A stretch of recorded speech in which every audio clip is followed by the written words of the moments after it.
masyadong tao. Yan ang ating nakaluta ngayon. Salamat sa lahat ng mga kababayan. Migalap sa taon. Thank you so much sa ating Facebook game at sa ating Shermita Company.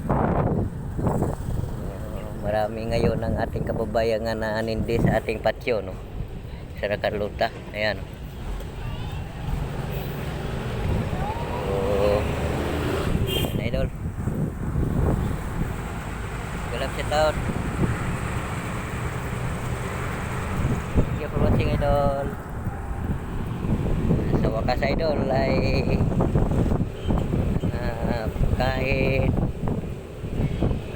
sa ating pagbibiyahe ay talagang maganda ngayon ang ating biyahe. Salamat sa lalo na sa ating Panginoon nga ginagabayan niya tayo palagi at pagbigyan niya sana tayo ng marami pang pagkakataon na magkakasama tayo dito sa ating mundo. Thank you so much, Pilipinas, saan man sa Pilipinas, Luzon, Visayas at Mindanao. At sana nandiyan tayo sa mabuting kalagayan itong morning at tanghali at magandang hapon sa inyong lahat. Bye bye.